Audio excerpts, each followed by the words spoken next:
RCM साथियों, unique education system के channel पर आपका बहुत बहुत स्वागत करता हूं। आज मुझे बहुत ही खुशी हो रही है, बहुत ही अच्छा लग रहा है आपसे बात करते हुए। पहले मैं मेरा परिचय बता दूं कि नाम प्रहलाद राय, भिलवाड़ा का ही रहने वाला हूं। एक साधारण परिवार में जन्म हुआ और अब इस बिजनेस की बदौलत मैं अपने सपनों की जिंदगी जी रहा हूं। यूएस ने बीड़ा उठाया कि इस कोविड काल में हमारे सभी डिस्ट्रीब्यूटर जो सीखना चाहते हैं, कुछ बड़ा करना चाहते हैं, उनको घर बैठे सीखने का मौका दिया, जो बिजनेस के लिए बहुत ही महत्वपूर्ण है। इन छोटी छोटी बातों को अमल में लाकर, इन्हें अपनाकर हर व्यक्ति बड़ी सफलता हासिल कर सकता है, क्योंकि सिद्धांत हर जगह पर, हर परिस्थिति में समान रूप से काम करते हैं। तो हम चर्चा करते हैं आज आरसीएम के 6 बेसिक, यानी कि 6 वो मूलभूत सिद्धांत जिन पर कि 19 जून को पहली बार डिस्ट्रीब्यूटर ट्रेनिंग वर्कशॉप का आयोजन किया था। पहला बेसिक है प्रोडक्ट का इस्तेमाल करें और लोगों को बताएं। इस विषय पर मुकेश जी कोठारी ने बहुत ही अच्छी तरीके से बताया कि किस तरीके से हमारे को लोगों को प्रोडक्ट यूज करवाना है, सिखाना है, और उन्होंने बताया कि किस तरीके से हम अपनी दुकान घर पर प्रोडक्ट रखकर अपने मिलने जुलने वालों को कैसे प्रोडक्ट को शेयर कर सकते हैं। 26 जून को दूसरे बेसिक सिद्धांत पर अपने सपनों व प्रोस्पेक्ट की लिस्ट बनाएं। इस पर श्री चंद्र अत्री जी ने बहुत ही सुंदर तरीके से बताया कि किस प्रकार हम हजारों लोगों की लिस्ट बना सकते हैं और कैसे अपनी टीम में भी लोगों की लिस्ट बनवा सकते हैं। तीसरे सिद्धांत के ऊपर कॉन्टेक्ट एंड इनवाइट पर सुजीत कुमार सिंह जी ने बहुत ही शानदार तरीके से बताया कि अगर हमें लोगों को कांटेक्ट करना है और उनको मीटिंग, सेमिनार या प्लान के लिए अगर इनवाइट करना है, तो हमें कैजुअल तरीके से नहीं, एक प्रोफेशनल तरीके से बात करनी होगी और हमारे को प्रोफेशनल बनना होगा। लोगों को छोटी छोटी बातें सिखाने की इस कड़ी में चौथे बेसिक बिजनेस प्लान और प्रोडक्ट को दिखाएं पर महावीर सारण जी ने खूबसूरत तरीके से बताया कि प्लान दिखाने से पहले आपको किस प्रकार तैयारी करनी है, वे आप किस प्रकार की मानसिकता के साथ लोगों को प्लान दिखाएं और बिल्कुल सिंपल, सोबर और छोटे से कम समय में कैसे दिखाएं। 5वें बेसिक की अगर हम बात करें तो 48 घंटे में फॉलोअप करें। इस पर सुरेंद्र जी वत्स ने बहुत ही अच्छी तरीके से फॉलोअप के बारे में बताया, किस तरीके से हम फील, फेल्ट और फाउंड के द्वारा लोगों को कैसे ऑब्जेक्शन हैंडलिंग करने में और कैसे प्रोस्पेक्ट को ज्वाइनिंग के मूड पे लाने पे हम काम करें। आज हम बात करेंगे 6 बेसिक के अंतिम नियम पर। ज्वाइनिंग करवाएं और 6 बेसिक से शुरुआत करवाएं। अभी तक हमने जो भी प्रक्रिया की वो सभी हमारे छोटे छोटे माइलस्टोन थे। असल में तो बिजनेस उसकी ज्वाइनिंग करवाने के बाद ही शुरू होता है। सहमत है ना आप मेरी बात से? बहुत बार क्या होता है ना कि हम बहुत सारी चीजों पर फोकस करते हैं, लेकिन कुछ एक सिंपल चीजें जिनको फोकस किया जाए तो हमारा बिजनेस को टोटली बदल के रख देती है। लेकिन ऐसी छोटी छोटी चीजें हमसे छूट जाती है और उनमें से एक है नई डिस्ट्रीब्यूटर की शुरुआत। ये भी उन्हीं में से एक है। हम जानते हैं कि ज्वाइनिंग करवाना एक बड़ा काम है। कभी कभी ये कुछ दिन भी लग सकते हैं, तो कभी कभी हफ्ते भी लग सकते हैं एक ज्वाइनिंग में। लेकिन एक बहुत बड़ी ट्रेजेडी है, दुर्भाग्य है कि जो ज्वाइनिंग इतने दिनों में, इतने हफ्तों में, इतने महीनों की मेहनत के बाद आई है, 90% लोग उस ज्वाइनिंग आ गई तो उसकी केयर करना बंद कर देते हैं। हम समझते हैं कि ज्वाइनिंग करवाना एक मुश्किल काम है, एक जद्दोजहद का काम है। जब हो जाती है तो हमको लगता है कि काम बन गया फाइनली, किंतु याद रखिए ज्वाइनिंग होना बिजनेस का अंत नहीं है, बल्कि ज्वाइनिंग होना बिजनेस की शुरुआत है। आज हम बात करेंगे कि नए डिस्ट्रीब्यूटर का राइट शुरुआत कैसे कराई जाए। आगे हम बात करें, इससे पहले आपको अपनी सोच को बदलना होगा। जब तक आपकी ये सोच नहीं होगी, तब तक आज हम जो भी आगे बात करेंगे वो रिजल्ट देने वाली नहीं है। जब वो लोग ज्वाइन नहीं किए थे तब आपको लगता था कि बंदा ज्वाइन कर जाए तो मजा आ जाएगा। अब वो आ गया और ऐसे 50 लोग आपकी टीम में आ गए, फिर भी आपको मजा नहीं आ रहा, आपका बिजनेस नहीं बढ़ रहा। वजह बहुत ही सरल है कि हम लगातार बार बार कुछ गलत कर रहे हैं। तो आज हम क्या गलत कर रहे हैं उस पर हम चर्चा करेंगे। आप अपना भविष्य नहीं बदल सकते हैं, लेकिन आप अपनी आदतों को बदल सकते हैं और निश्चित रूप से आपकी आदतों से आपका भविष्य बदल सकता है। हमारा जो बिजनेस है ना, ये डुप्लीकेशन का बिजनेस है। अगर हम किसी डिस्ट्रीब्यूटर की सही शुरुआत करवा दी तो आने वाले समय में हमारे बिजनेस का एक मजबूत स्तंभ बन जाता है, एक मजबूत पिलर बन जाता है। अगर कोई इंसान हमारे साथ बिजनेस की सही शुरुआत करता है तो फिर वो बिजनेस की शुरुआत मानिए। आप ऐसा मत मानिए कि आपका काम खत्म हो गया, काम तो अब शुरू हुआ है। जितना समय हम किसी की ज्वाइनिंग में लगाते हैं उससे ज्यादा समय हम उस डिस्ट्रीब्यूटर के स्टार्टअप में लगाना चाहिए। स्टार्टअप में हम हड़बड़ी नहीं करनी चाहिए, बल्कि शांति से सोच समझकर उसका स्टार्टअप करना चाहिए। बहुत सारे लोग क्या करते हैं, जैसे ज्वाइनिंग हुई उनका काम खत्म हो गया ऐसा समझ लेते हैं। अब हमने उस प्रोस्पेक्ट को डिस्ट्रीब्यूटर बना दिया, अब वह खुद पिकअप सेंटर पर जाकर सामान खरीद लेगा, वो अपनी लिस्ट खुद बना लेगा, वह अपने आप लोगों से बातचीत कर लेगा। अब हमारा काम खत्म हो गया। हमारे बिजनेस में हमारे लिए कभी ना खत्म होने वाली संभावना की जड़ी लगा सकता है सिर्फ एक नया डिस्ट्रीब्यूटर। अगर आप चाहते हैं कि आप किसी पेड़ के फलों का आनंद ले तो उस पेड़ के बीज को लगाना होगा, और जब उस बीज में से छोटे छोटे अंकुर की तरह फूटेगा और छोटा सा पौधा बनेगा, उसको पानी देना होगा, उसमें खाद डालनी होगी, आंधी तूफान से बचाना होगा, जानवरों से बचाना होगा, उसको एक सही वातावरण देना होगा जिसमें वो फले फूले और उसका ध्यान रखना होगा। जब तक वो बड़ा नहीं हो जाता, एक पेड़ की तरह मजबूत खड़ा नहीं हो जाता, हमारे इस बिजनेस में भी ना एक एक डिस्ट्रीब्यूटर को आप एक पेड़ की तरह खड़ा कर दें। हमारे इस बिजनेस में पैसे का इन्वेस्टमेंट नहीं है, लेकिन जो इन्वेस्टमेंट हम करते हैं टाइम, एनर्जी, जज्बा, कमिटमेंट, डिसिप्लिन, जो कि आप एक कमाल की ठोस टीम बनाने के लिए लगाते हैं। हर रोज एक एक व्यक्ति एक एक समय में आपको मिलता है और उस एक एक व्यक्ति को एक एक टाइम पे आप खड़ा करते हैं। अगर आप इन्वेस्ट करेंगे तभी तो आपको रिटर्न मिलेगा। पैसा नहीं लगा रहे हैं, मगर ये जो कुछ भी लगा रहे हैं वो करोड़ों का है। हमको अपने लोगों को ट्रेन करने की जरूरत है, उनका विकास करने की जरूरत है, उनके साथ रिश्ता बनाने की जरूरत है। तब आप उम्मीद करेंगे कि ये काम सही कर रहे हैं या गलत कर रहे हैं, ये हो रहा है या नहीं हो रहा है। बिना कुछ किए अगर आप उम्मीद करने लग जाते हैं कि किसी ने आपके साथ ज्वाइनिंग कर ली और कल से वो काम शुरू कर देगा, दोस्त आपने भी शुरू नहीं किया था, मैंने भी शुरू नहीं किया था, मेरे अपलाइन ने मेरा हाथ पकड़ा था और जब तक मैं अपने पांवों पे खड़ा नहीं हो गया था मेरा साथ दिया था। जब आप किसी का भला करते हैं तो आपका भला कुदरती रूप से अपने आप ही हो जाता है। यही कुदरत का नियम है। सही स्टार्टअप क्या है? जिस तरह हमने 6 बेसिक किए वो भी उनसे करवाने हैं। जिस तरह हम काम कर रहे हैं उसके बारे में उसको विस्तृत बताना है। अगर वो 6 बेसिक करने लग गया तो उसका सही स्टार्टअप हो गया। अगर वो 6 बेसिक नहीं कर रहा है, वो जानता नहीं है 6 बेसिक के बारे में, तो फिर उसका राइट स्टार्टअप नहीं हुआ है। ऐसी स्थिति में हमें क्या करना है?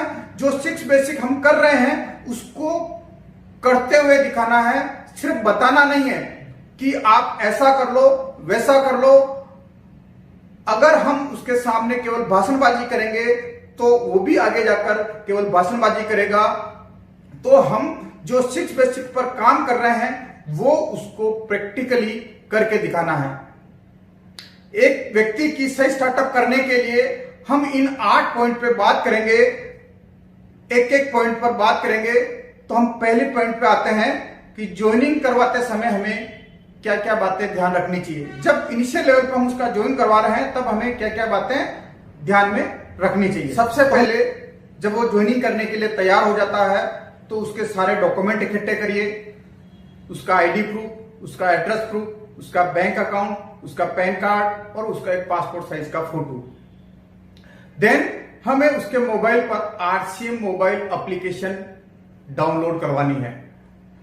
आरसीएम मोबाइल एप्लीकेशन डाउनलोड करवानी है और उसको बताना है कि किस तरीके से मोबाइल एप्लीकेशन पर जाकर वो अपनी ज्वाइनिंग खुद फीड करें। देन उसको बताना है कि एप्लीकेंट नाम, जब आप एप्लीकेंट नाम भरते हैं तो एप्लीकेंट नाम भरते वक्त आपको बहुत ही सावधानी रखनी है। कई सारे लोग अपने भाई के नाम पर ज्वाइनिंग कर लेते हैं, भाई को एप्लीकेंट बना लेते हैं। कई सारे लोग अपनी सास को एप्लीकेंट बना लेते हैं, तो कई सारे लोग अपने ससुर को एप्लीकेंट बना लेते हैं और कई सारे लोग अपनी साली को एप्लीकेंट बना लेते हैं। क्योंकि ये बिजनेस जो है ना, जन्मों जन्मों का बिजनेस है। तो अगर वो व्यक्ति के साथ अगर किसी तरह का कोई चैलेंज है तो सबसे पहले हमें एप्लीकेंट किसको रखना है ये हमारे को तय करना है। देन इसमें प्रपोजर का महत्व क्या है, स्पॉन्सर नंबर यानी कि जिसके नीचे बिजनेस उसको ज्वाइन करवाना है उस व्यक्ति का स्पॉन्सर नंबर डालना है और फादर हस्बैंड नेम में लेट, श्री, श्रीमती या इस तरह का हमारे को कुछ नहीं लगाना है। एंड नॉमिनी का नाम पैन कार्ड, यानी कि पैन कार्ड के ऊपर अगर हम बात करें तो उसको बताना पड़ेगा कि एक निश्चित अमाउंट के बाद पैन कार्ड अगर आपका फीड नहीं है तो आपका टीडीएस जो है 20% कटेगा। या हम इसको यूं बात करें तो आरसीएम से जो भी पैसा आता है वो 1 नंबर का पैसा आता है और उस पैसे के ऊपर टीडीएस कट के आता है। अगर आपका कमीशन कुल 20,000 या इससे ज्यादा बना तो उस पर 20% टीडीएस कटेगा। देन उसको बैंक अकाउंट, पासबुक और हिंट क्वेश्चन और पासवर्ड के बारे में सभी बारे में उसको डिटेल से बात करनी। लगभग 1 घंटा आपको आधा घंटा तक इस आरसीएम की मोबाइल एप्लीकेशन के बारे में उसके साथ बैठ के डिस्कस करना है। देन हमें करना क्या है कि जब हमने उसकी ज्वाइनिंग फीड करवा ली, देन उसके 2 से 3 दिन के बाद हमें एक उससे अपॉइंटमेंट लेना है और वेलकम मीटिंग रखनी है। जब हम वेलकम मीटिंग करने के लिए उसके घर पर जाएं तो सबसे पहले आरसीएम की वेबसाइट के बारे में पूरी जानकारी देनी है कि अगर उसको कोई प्रोडक्ट ऑनलाइन डायरेक्ट परचेज करना है तो वो कैसे कर सकता है, कैसे ऑर्डर करवा सकता है। अगर उसके कहीं मिलने जुलने वाले अगर कहीं बाहर रहते हैं तो उसके यहाँ पर उनको रजिस्टर्ड बायर बनाकर किस तरीके से उनके वहां पर वो प्रोडक्ट भिजवा सकता है। देन प्रोडक्ट के बारे में उसको पूरा वेबसाइट में बताना है। मीडिया के अंदर जो प्रोडक्ट के कई प्रमोशनल वीडियो पड़े हैं उनके बारे में बात करनी है उनको। डायरेक्ट सेलर का मैसेज जो कि हमारे एमडी श्री टीसी छाबड़ा जी के द्वारा दिया जाता है या कंपनी की कोई भी नई इंफॉर्मेशन मिलती है तो डायरेक्ट सेलर मैसेज के माध्यम से मिलती है। तो डायरेक्ट सेलर के मैसेज को कैसे देखा जाए। अगर उसकी लिस्ट कहीं बाहर है तो बाहर के एरिया में पिकअप सेंटर कहाँ है तो डिलीवरी सेंटर्स के बारे में भी उसको बताएं कि डिलीवरी सेंटर वो कैसे देख सकता है। देन हमें उसको मार्केटिंग प्लान के बारे में पूरी जानकारी देनी है। उसको इस मार्केटिंग प्लान से इनकम कैसे आती है ये भी हमें सब चीजें उस वेलकम मीटिंग में क्लियर कर देनी है और उसको कुछ टूल्स देने हैं। टूल्स में आप कौन कौन से टूल्स देंगे, marketing plan book, product catalogue, कुछ किताबें और कुछ वीडियो आप उसको रिकमेंड करेंगे क्योंकि उनके पास बिजनेस रिलेटेड टूल होना बहुत ही जरूरी है कि जब आप उनके साथ नहीं होते ना तब भी ये टूल काम करते हैं। क्योंकि नेटवर्क मार्केटिंग के बारे में या आरसीएम के बारे में मार्केट में बहुत सारी भ्रांतियां हैं।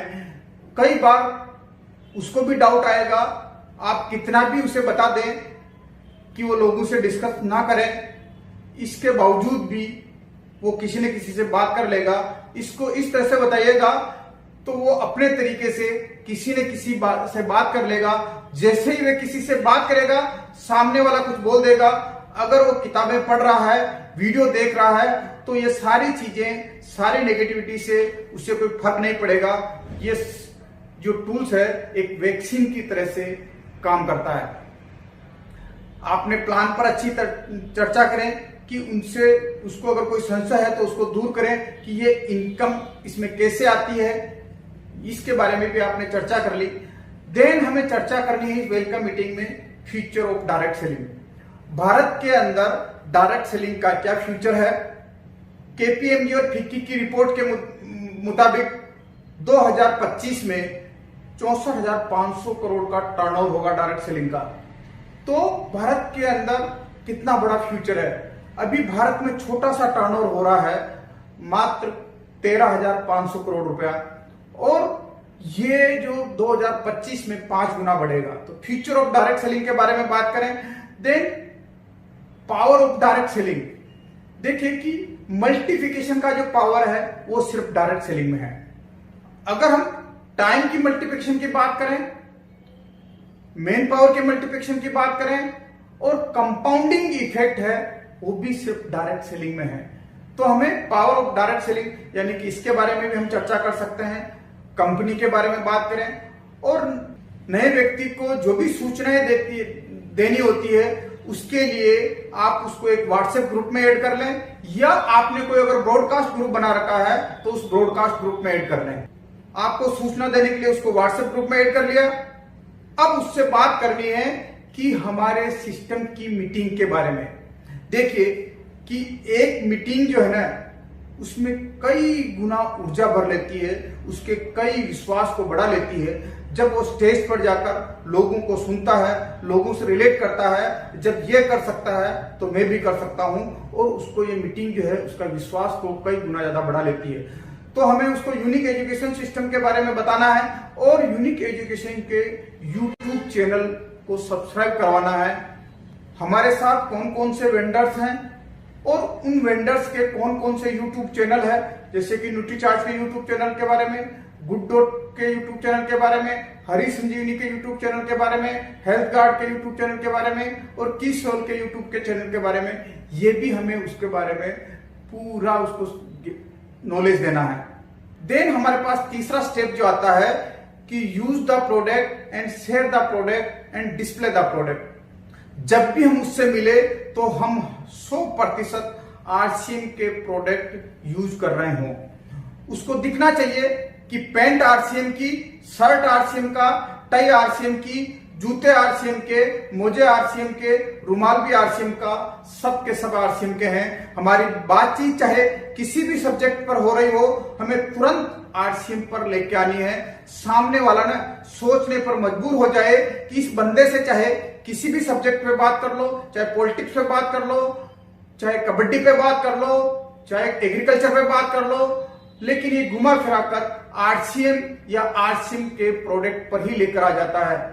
हमें पूरी तरीके से कॉन्शियसनेस के साथ ध्यान रखना है उससे बातचीत करते समय। जब भी आप किसी नए व्यक्ति से बात करें तो धर्म, राजनीति और सेक्स पर कभी भी बात नहीं करें।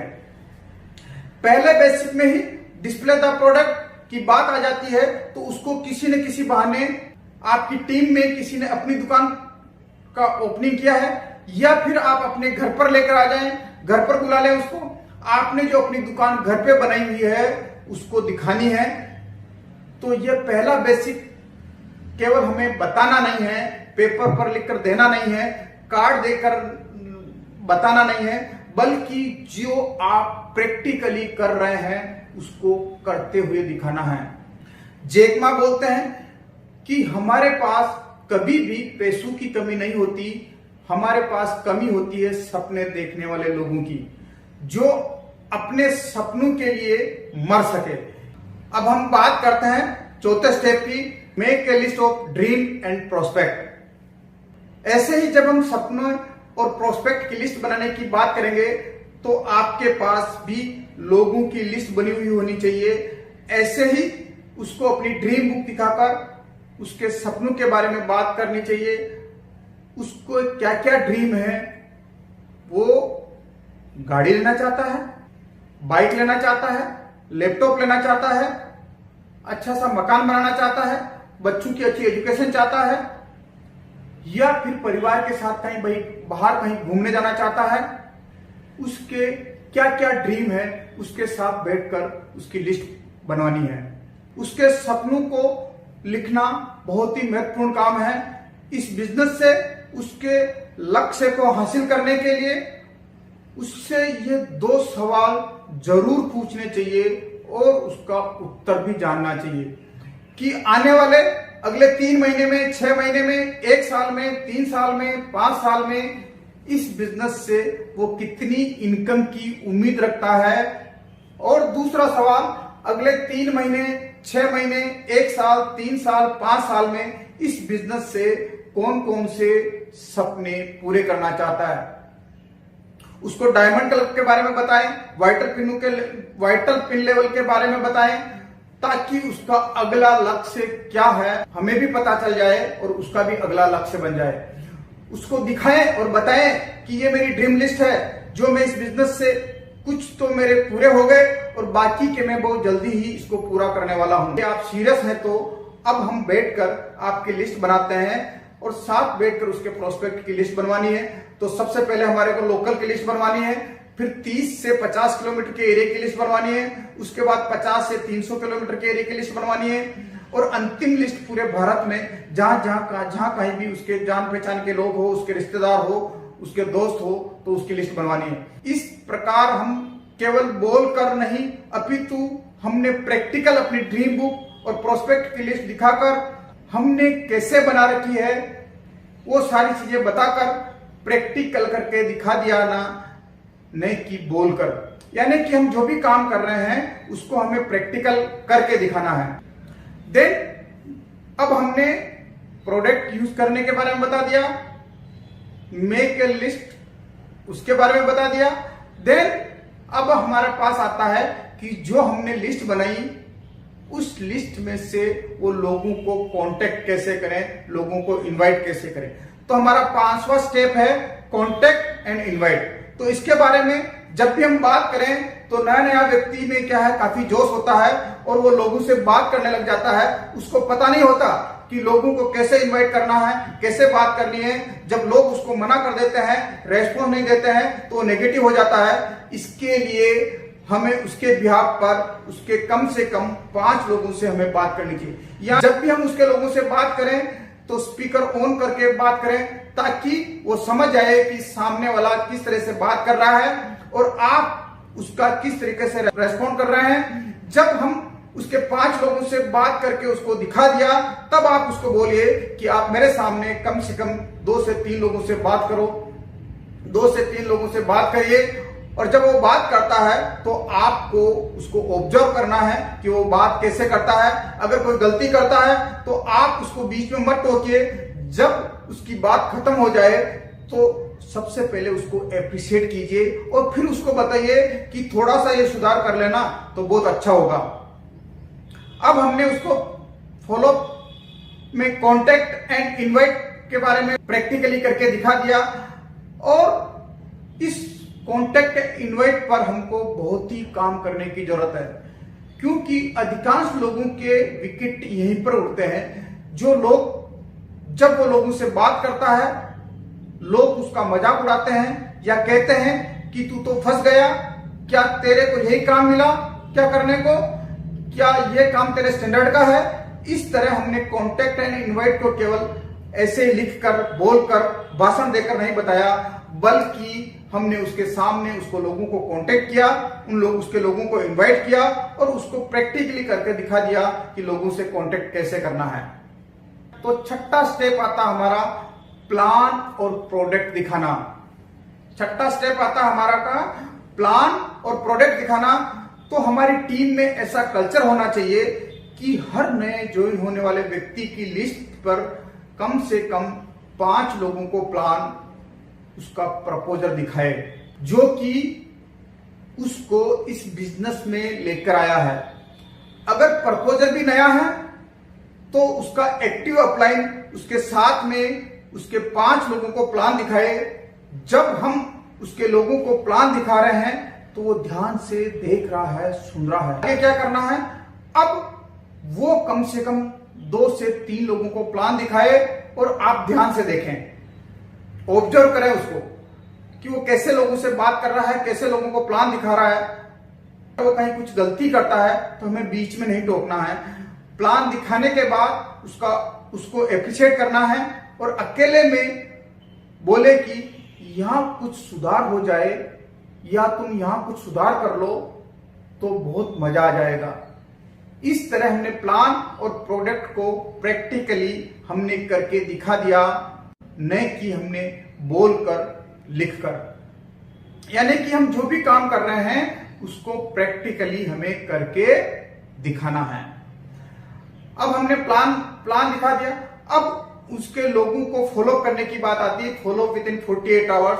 तो यहां हमारा आता है 7वां स्टेप। यानी कि जब हमने नए व्यक्ति के साथ बैठकर अपनी दुकान, प्रोडक्ट के बारे में उससे मिलकर उसके ड्रीम व प्रोस्पेक्ट की लिस्ट बनवा ली, उसको लोगों से कैसे बात करना है, प्लान भी दिखा दिया। अब आता है फॉलो। जिस तरह हमने हर बेसिक को प्रैक्टिकल करके दिखाया है, उसी तरीके से फॉलो को भी हमें प्रैक्टिकल करके दिखाना है, ना कि लिखकर, ना कि बोलकर। फॉलोअप में हम क्या करेंगे, 5 व्यक्तियों का फॉलोअप हम करेंगे, उसके जो भी ऑब्जेक्शन आएंगे उसको हम हैंडल करेंगे और उन लोगों को क्लोजिंग और सेल्स क्लोजिंग की मोड पर लेके आएंगे। जब हम लोगों का फॉलोअप कर रहे थे, उनके सवालों का जवाब दे रहे थे, उनको ज्वाइनिंग के मोड पर लेकर आ रहे थे, तब वह हमारे साथ इन सभी बातों को, इन पूरी घटनाओं को बारीकी से वो देख रहा था और सुन रहा था। हम कैसे इस पूरे प्रोसेस को कर रहे थे। फिर हमें क्या करना है, अब वो 2-3 लोगों का फॉलो वो खुद करे, जो भी लोगों की क्वेरी आती है उनका जवाब वो दे और आप उसके साथ रहकर इस प्रक्रिया को पूरा ध्यान से देखें। इस बिजनेस में टिका कर रखने वाली जो सबसे महत्वपूर्ण कड़ी है वो है फॉलो, क्योंकि फॉलो के बाद ही सेल क्लोज होती है और सेल क्लोज होने के बाद ही पैसा आता है और बिजनेस यहीं से बढ़ता है। अगर उसके साथ 2 लोग भी स्पॉन्सर हो गए तो वो बिजनेस टिक जाएगा। इस प्रक्रिया में उसको मास्टर बनाना है, उसको समझाना है कि फॉलोअप में रिजेक्शन नाम की कोई चीज नहीं होती। फॉलोअप हमारा तब तक चलता है जब तक कि सामने वाले की ज्वाइनिंग ना आ जाए। इस तरह हमने पहले, दूसरे, तीसरे, चौथे व 5वें बेसिक को बोलकर, नहीं हमने लिखकर और नहीं हमने भाषणबाजी करके बताया, अपितु हमने उसके साथ मिलकर बहुत ही प्रैक्टिकल तरीके से काम करके दिखाया। अब हमारा फॉलोअप हो गया। अब 8वां स्टेप हमारा आता है complete joining process and start with 6 basic. अभी तक हमने जो भी काम किए हैं उसके साथ, अब उसको यह समझाना है कि अभी तक मैंने आपके साथ जो जो काम किए हैं, ज्वाइनिंग करवाते वक्त किन किन चीजों का ध्यान रखना है। दूसरा काम अपन ने किया वेलकम मीटिंग, कि हम वेलकम मीटिंग में तो हमने क्या क्या बातें की है वेलकम मीटिंग के बारे में। देन तीसरा, use the product, save the product and display the product. चौथा पॉइंट था हमारा make a list, dream and prospect. 5वां पॉइंट था हमारा कॉन्टेक्ट एंड इनवाइट। 6ठा पॉइंट था हमारा show the plan and product. और 7वां पॉइंट था फॉलो विद इन 48 आवर्स। ये हमने जो 7 पॉइंट उसके साथ किए हैं, उसको यह बताना है कि जिस तरीके से हमने 7 पॉइंट तुम्हारे साथ प्रैक्टिकल किए हैं, वैसे ही आप जब किसी नए डिस्ट्रीब्यूटर को ज्वाइन करवाते हैं तो आपको ये 7 पॉइंट का रिपीटेशन करना है। इस तरीके से 7 स्टेप आपके साथ रहकर करवाए हैं, वही 7 स्टेप आपको हर ज्वाइन होने वाले व्यक्ति के साथ करना है। जिस तरीके से मैंने बोलकर, लिखकर नहीं बताया, आपके साथ प्रैक्टिकल करके बताया है, इसी तरीके से आपको 6 बेसिक के हर स्टेप को दिखाना है, ना कि ऐसे ही बोलकर, लिखकर बताना है, क्योंकि ये हमारा बिजनेस डुप्लीकेशन का है। जैसा हम कर रहे हैं लोग वैसा ही करेंगे। कहते हैं ना कि लोग आप जो बोलते हैं कहते हैं वो नहीं करते हैं, बल्कि जो आप करते हैं उसको देखकर वैसा ही करने का प्रयास करते हैं। अब सही शुरुआत करवाने के बाद उसे एक्टिव मोड में लेकर आना है। एक्टिव वर्किंग मोड का मतलब उसको डायमंड क्लब के बारे में पता हो, सभी वाइटल लेवल के बारे में पूरी जानकारी हो, रॉयल्टी की पिनों में कितना बिजनेस होता है और कितनी इनकम आती है, ये सारा उसको ज्ञान हो। 1 to 1 वो प्लान दिखाता हो, मीटिंग में नए नए व्यक्तियों को लेकर वो नियमित आता हो, खुद कभी कभी होम मीटिंग का ऑर्गेनाइज करता हो, प्रोडक्ट की रिटेलिंग करने लग गया हो और उसने कोई वाइटल पिन लेवल अचीव कर लिया हो। जब उसने वाइटल पिन लेवल अचीव कर लिया तो उसका स्टेज पर सेलिब्रेशन हो गया हो, तो समझो डिस्ट्रीब्यूटर एक्टिव वर्किंग मोड में आ गया है। तो हमने जो भी बातें की, इसका मोरल, स्टोरी का मोरल क्या है, या हमने जो भी बातें की उसका मोरल क्या है? मोरल बहुत ही सरल है कि आप अपने लोगों का ध्यान रखोगे और अगर आप अच्छी तरीके से उनका ध्यान रखते हैं तो वह आपके सपनों का, आपके परिवार का, आपके पूरी जिंदगी का ध्यान रखेंगे जब तक आप जीवित हैं, और जब आप जीवित नहीं हैं तब भी। शिव खेड़ा जी का एक कोटेशन है कि विजेता कोई अलग काम नहीं करते, लेकिन विजेता हर काम को अलग ढंग से करते हैं। मैं इसको एक बार वापस रिपीट करना चाहता हूं, विजेता कोई अलग काम नहीं करते हैं, लेकिन विजेता हर काम को अलग ढंग से करते हैं। तो मुझे आशा है, मुझे पूर्ण विश्वास है कि आप आज से आपकी टीम में हर आने वाले नए डिस्ट्रीब्यूटर की सही शुरुआत करवाएंगे और अपने इस बिजनेस में बहुत बड़ी ऊंचाइयों के मुकाम पर जाएंगे। Thank you. जय आरसीएम।